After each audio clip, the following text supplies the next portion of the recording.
안녕하십니까? 오늘의 이슈를 찾아서는 지난 10월 11일 치루어진 강서구 보궐선거를 치렀는데 이번 투개표에서도 과거의 선관위의 변함이 없는 투개표 방식을 그대로 적용해 부정의 의혹이 많았던 과거의 선관위에서 뭔가 개혁된 투개표 진행을 기대했던 국민들이 경악을 금치 못하고 있습니다. 2023년 7월에 임용된 중앙선거관리위원회 사무총장에 의해서 이번만은 부정의 의혹이 없는 깨끗한 선거 투개표가 이루어질 줄 알았던 국민들은 벌써부터 부정 의혹의 소리가 나오고 있습니다. 선관위가 달라진 것이 없다는 소리만이 들려오고 있습니다. 이에 저희 KUMCTV는 지난 7월 20일에 임용에 따라 새로 취임된 김용빈 신임 사무총장의 상황인식에 대해 취재를 해본 결과 국민들의 실망과 우려가 제기되고 있습니다. 정치 이슈를 담당하는 정승화 기자가 보도해드립니다. 안녕하십니까? 시사 문제를 집중 보도하는 정승화입니다. 오늘의 제목은 김용빈 사무총장의 위험한 발상이라는 제목입니다. 최근 이슈가 되고 있는 선거관리위원회의 선거관리 운영에 대해서 국정원의 감사에 따른 지적에도 불구하고 치러진 강서구 선거를 본 국민들은 예나 지금이나 부정부패의 온상이 되어 더 이상 내부 자정 능력을 상실한 선관위를 혁신하기 위해 35년 만에 외부에서 투입된 사무총장치고 김 총장의 선거 투 개표에 대한 문제인식과 상황 파악이 너무 부족하다는 것입니다. 내년에 치러질 총선에 미칠 김용빈 총장의 언론 매체 인터뷰 내용에 벌써부터 국민들은 실망을 하고 있습니다. 사무총장은 1963년 설립 이래 최대 위기를 맞은 중앙선관위의 개혁을 위해 지난 7월 외부에서 선임됐습니다. 한 매체와의 인터뷰에서 드러난 그의 상황 판단 능력은 매우 실망스러웠다는 평가입니다. 선관위는 지난해 대선 사전투표에서 코로나19 환자에 대한 소쿠리 투표 논란으로 신뢰성에 금이 갔고 5월엔 간부 자녀 특혜 채용 의혹으로 도덕성마저 추락했습니다. 게다가 선거 때마다 부정선거 논란이 있었으며 이에 대한 진상규명 역시 제대로 이루어지지 않고 있다는 비판을 받고 있는 상황입니다. 그러나 김 사무총장은 최근 한국일보와의 인터뷰에서 어떻게 선관위를 과감하게 개혁하겠다는 내용은 전혀 없이 줄곧 선관위 예산이 부족하다는 말만을 반복했다는 지적입니다. 심지어 부정부패의 온상이 됐다는 우려가 나오는 사전선거제도에 대해서도 훌륭한 제도인데 인력과 예산 뒷받침 없는 상태에서 사전투표를 지속하며 부정선거 논란 등의 빌미를 줬다라는 애매모호한 발언을 하기도 했습니다. 인터뷰에서 밝힌 김 총장의 발언을 본 국민들은 우려를 감추지 않고 있습니다. 더구나 선관위 외부 감사에 대한 시각은 더욱 윤석열 정부의 시각인지 아니면 본인의 의견인지 국민들은 경악하고 있습니다. 김 사무총장은 매체와의 인터뷰에서 선관위의 외부 감사는 적절치 않다는 뉘앙스로 답변했습니다. 더욱 당혹스러운 것은 대법원 같은 다른 헌법기관처럼 감사관을 외부 개방직으로 채용하고 감사 업무의 적절성을 검토하는 감사위원회를 설치해 외부인의 시각에서 내부를 자정할 수 있는 조직 개편이 필요하다. 하지만 이를 위한 예산과 인력 증원을 요구해도 긴축 재정 기조라서 그런지 기획재정부나 국회가 좀처럼 호응하지 않는다. 최대한 설득하겠다고 예산 타령을 하고 있습니다. 또 헌법기관인 선관위를 대통령 소속인 감사원이 감사를 하는 것이 적절한지 헌법재판소에 권한쟁의 심판을 청구한 상태다. 그 결과를 지켜보겠다. 결과가 선관위에 유리하게 나온다면 감사위원회 신설 같은 선관위의 독자적인 감찰 기능 강화에 더 힘이 실릴 것으로 기대한다. 물론 채용 의혹은 선관위의 자정 기능이 작동되지 않아 발생한 만큼 이 건에 한해서는 감사원 감사와 그 결과를 완전히 수용할 것이다. 과거의 전 사무총장의 길을 그대로 가겠다는 위험한 발언을 하고 있습니다. 결국 선관위의 부정부패 비리에도 불구하고 감사원의 감사를 받지 않고 오히려 내부 감사에 힘을 쏟겠다는 의미로 들립니다. 게다가 벌써부터 내부 기관을 설립할 예산 걱정부터 하고 있는 모습이 역력하다고 FN투데이는 보도했습니다. 문제가 된 채용 비리에 한해서도 마지못해 감사원의 감사를 받고 있는 기존 선관위 입장과 전혀 달라지지 않은 모습입니다. 심지어 선관위가 헌법재판소에 제기한 권한쟁의 심판에 대해서도 선관위 입장을 편들었습니다.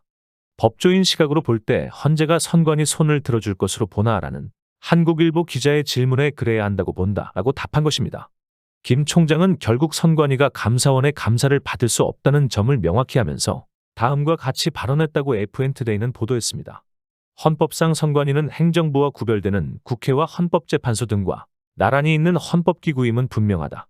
감사원 감사를 받아야 한다는 감사원 논리는 직무감찰 제외 대상 기관의 국회와 법원, 헌재만 나열한 감사원법 조항이 그 근거이다.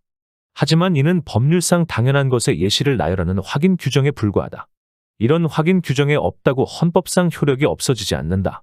중요한 것은 선관위가 국회나 대법원과 동등하게 취급받는 헌법상 기관인지 여부에 대한 판단이다. 그런 판단이 내려진다면 선관위는 국회나 대법원처럼 감사원 감사 대상이 아니라고 봐야 한다. 또 다른 근거는 인사권이다. 선관위 고위공무원은 대통령이 임명권자인 행정부처 공무원들과 달리 선관위원장이 임명권을 갖고 있다. 법원의 임명권자가 대법원장, 국회 사무처 임명권자가 국회의장인 것과 같다. 감사원이 선관위 직무감찰을 하는 것은 대통령이 인사를 하지 않은 기관의 일에 왈가왈부하는 것이나 다름없다. 선관위원장의 인사권을 형해화시키는 일이다.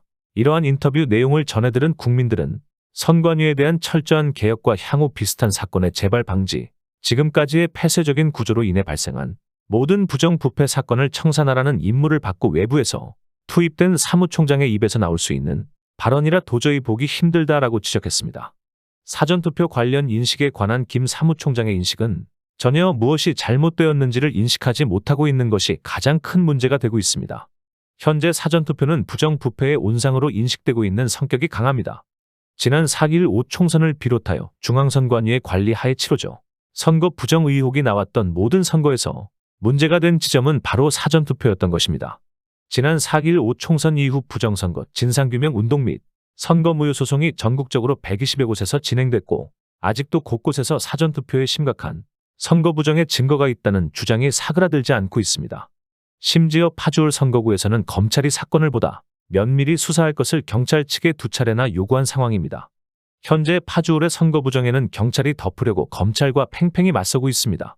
김 사무총장은 사전투표에 대해 묻는 기자의 질문에 사전투표 제도 도입 이후 관내 투표와 투표함 보관 등으로 선거 관리 업무가 이전과 비교할 수 없이 복잡해졌다. 선관위 직원이 3천여 명에 불과한데 전국 각지의 사전투표소를 완벽하게 관리하는 것은 현재의 인력과 예산으로 불가능에 가깝다. 정부와 국회는 사전투표를 관리할 인력과 예산에는 무관심하면서 선거를 공명정대하게 치르라고만 요구한다. 정부와 국회에서 현장을 직접 좀 봤으면 좋겠다. 당장 내년 선거부터 걱정이다 라고 말했다고 FN투데이지는 보도했습니다. 오히려 사전투표에 들어가는 예산만을 걱정하면서 정부와 국회의 예산 증액을 요구하는 발언만을 한 것입니다.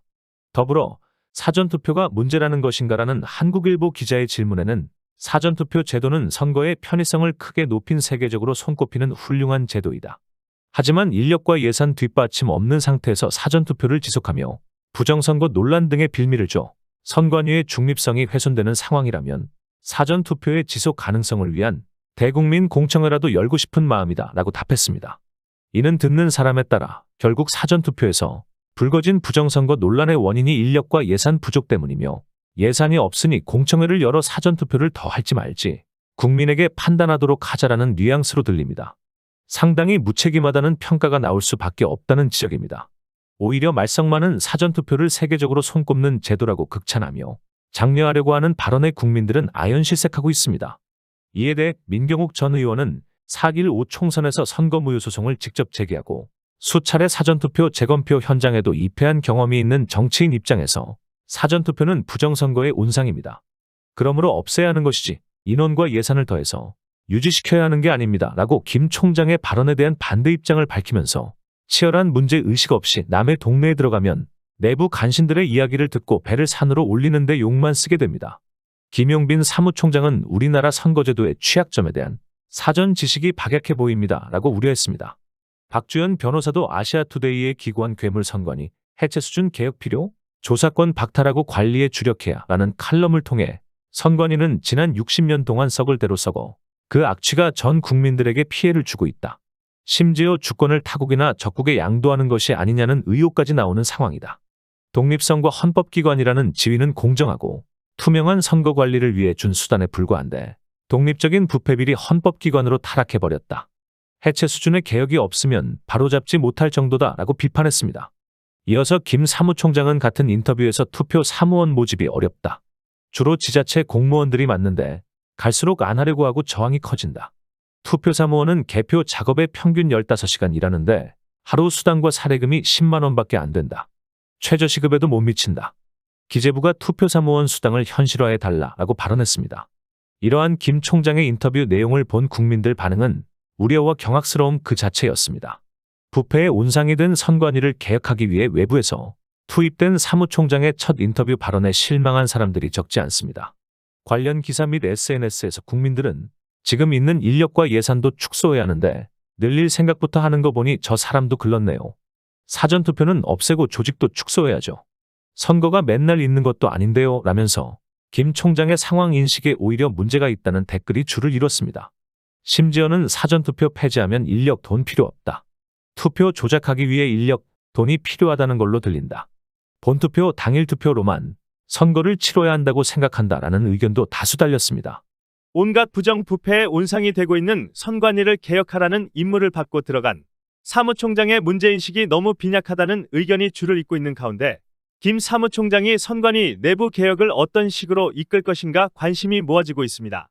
일각에서는 선관위 신임 사무총장이 지금 선관위 개혁에 적극적으로 움직이지 않을 경우 기존보다 엄청난 후폭풍이 예상된다라면서 신임 총장이 선관위 전체를 수술대에 올려놓고 확실하게 썩은 부분을 도려내는 모습을 보여야 한다는 주장에도 힘이 실리고 있습니다. 이제 내년 총선이 6개월밖에 얼마 남지 않았기 때문입니다. 이상 KUMC TV 이슈를 찾아서 담당 이승주였습니다. 지금까지 저희 KUMC TV 뉴스를 시청해주신 시청자 여러분 감사합니다. 구독과 좋아요 그리고 알림까지 설정해주시면 저희들이 뉴스 제작에 큰 힘이 되어 주십니다. 다음 방송 시간까지 건강하시고 안녕히 계시기 바랍니다. 감사합니다.